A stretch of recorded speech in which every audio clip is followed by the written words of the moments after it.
আসসালামু আলাইকুম। এরম এখন ভিডিও বানানোর আমার মেলা দিনের শখ ছিল। আমার শখটা পূরণ হইছে। আসলে কথায় আছে না, মনের থেকে কোনো কিছু চাইলে, কোনো কিছু নিয়ত করলে অবশ্যই সেই জিনিসটা পূরণ হয়। এবার আসি আসল কথায়। এরম আমার মেলা দিন ধরে শখ ছিল বাগানেতে আম পাড়বে। আমি সেই আম পাড়া দেখবো, আম কিনবো এবং সেই জায়গায় বসে আম খাবো। আলহামদুলিল্লাহ আমার শখটা পূরণ হইছে। এরকম শখ পূরণ করতে চাইলে এক যাওয়া লাগবে উত্তরবঙ্গে, রাজশাহী, চাঁপাইনবাবগঞ্জ, আর না হইলে দক্ষিণবঙ্গের মানুষ হইলে যাওয়া লাগবে সাতক্ষীরা। আমি গেছিলাম সাতক্ষীরা আম বাগানে। আম পাড়তিছে, সেখান থেকে আম কিনে নিয়ে আসছি এবং খেয়ে আসছি জান্ডা ভরে। এত সুন্দর চমৎকার দৃশ্য আসলে বাগানে না গেলে দেখতে পাওয়া যায় না। ফরমালিন মুক্ত আম চাচারা পাড়তিছে, ওনারা বাগান কিনে নেয় লিজ হিসেবে না কি জানি বলে, আর আমরা সেখান থেকে আম কিনে নিয়ে আসছি। আর পাকা আম বাগানে বসে বসে খাইছি। সত্যি অসাধারণ একটা মুহূর্ত পার করছি। কতটা মজা করছি পুরো ভিডিওটা দেখলে তোমরা বুঝতে পারবা। অনেক মজা করছি।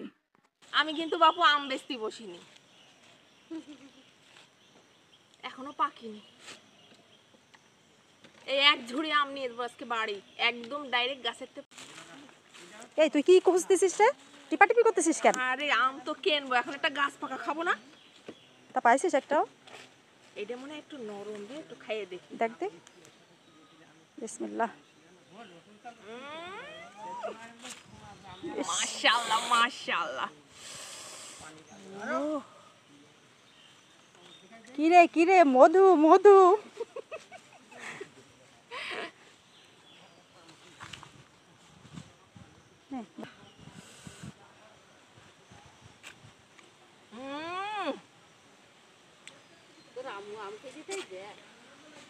বিসমিল্লাহ। মাশাআল্লাহ মাশাআল্লাহ। আমা সত্যি কথা রে ভাই, এই বাগানে বসে আম ছিলে খাওয়ার মজাই অন্যরকম। আর আমটা এত মিষ্টি, পুরাই মনে হচ্ছে মধু খাচ্ছি। আমের ভিতরে আঠিগুলো একদমই ছোট, পুরোটাই আম ভর্তি। এত মজার আম, আসলে আপনারা যদি কেউ খেয়ে থাকেন তারা তো জানেন এটার অনুভূতিটা কেমন। আর যারা খাননি তারা অবশ্যই একবার হলেও এরকম আম পাড়ার সময় বাগানে যেয়ে আম খাবেন, দেখবেন যে কি মজা, কি একটা আনন্দ। আসলে এটা যদি না করা হয় এই আনন্দটা বোঝা যায় না। ওনাকে কাজ একটু কমাই দে।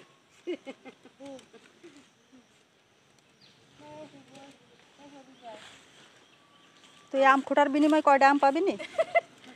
দয়া করে দেয় একটা। খুঁটে দিলি তো আম দেয়। ওই পেট ভরে খাতে দিলেই হলো, আমাকে ব্যাগে করে নিতে দেওয়া লাগবে না। নিতে দেয়া লাগবে না।